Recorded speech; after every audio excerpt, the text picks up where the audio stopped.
Hi guys, so carrying on from the last lesson where we were looking at practicing the major scale in G in fifths, so we go root and fifth. Remember, a power chord looks like that, where you've got the root note on the sixth string and the root note on the fifth on the fifth string. They're a tone apart, and you've played power chords no doubt before.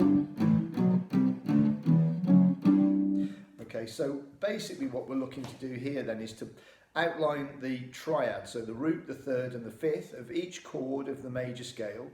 And there's two fingerings for the thirds, so you've got the third that will appear on the fifth string, second fret, and you can flatten that, remember, to make a minor third, major third, minor third, or you can finger the third on the sixth string and it's two tones away, or 5 frets, 2, 3, 4, 5. So it's G and B in this instance, and remember I can flatten that third to make it into a minor third. So if I'll start with outlining the chords where I play the root, the third on the fifth string to begin with, and I'll play every chord ascending the neck. Don't forget the F sharp, when we get to the top here, it's got a flattened fifth, so you need to be able to flatten that 5, just move that fifth down a semitone when you get to the F sharp chord. So it goes G, B, D, B. I'm just going to play it like that, G, B, D, B. Then I'll go A, C, E, C, B, D, F sharp, D. It's good outlining the notes like this, calling them out alphabetically. C, E, G, E. Then D, F sharp, A, F sharp, E, G, B, E, G, even F sharp, A. Then we've got C, this is the flat 5, and then back to A, and then G, B, D, B.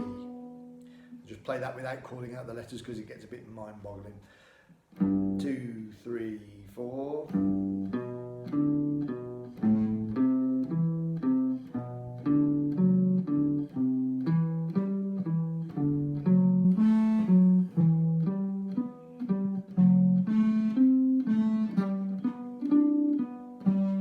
Descending.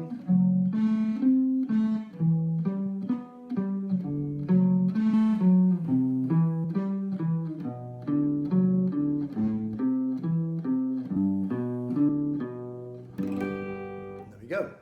You could test yourself with the metronome, speed, remember note durations, crotchets, quavers, semiquavers, and you can make it into a really fun exercise.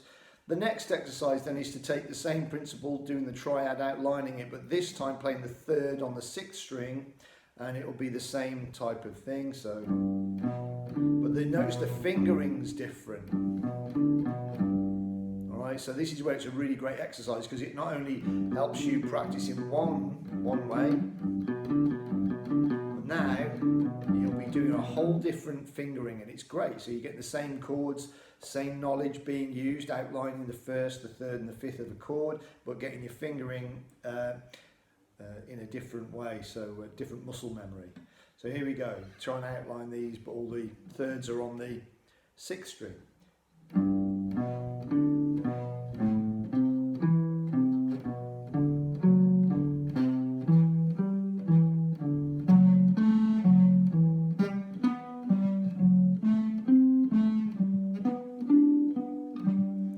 Descending.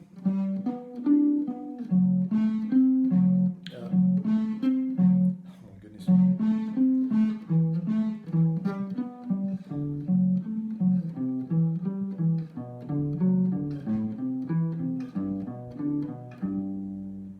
There you go.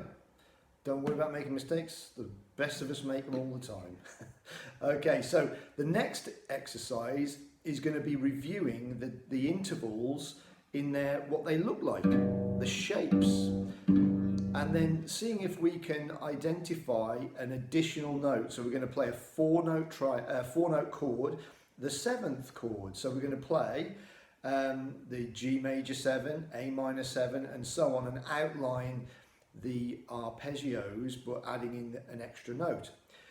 One final piece of information about the triads, the chords, as we construct each of the chord, using the first, the third, the fifth, you have to notice that each of those notes are 3 notes apart. So G, B and E, those were the first, the third and the fifth. G, A, B, that's a third, and B, C, D, that's a third. So what we've basically got is we've got a stacking of major and minor thirds on top of one another that creates the harmony in the chords.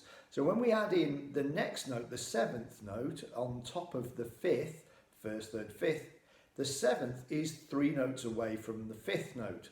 So it'll be, if we're in the key of G for instance, G, A, B is the third, B, C, D is the 5th, D, E, F sharp will be the 7th, the major 7th in this instance. And we will see this idea of the semitone apart, we'll see that in relation to the interval between the 5th and the 7th. You'll see a major third and a minor third on the adjacent strings. Anyway, I'll make that evident in the next video.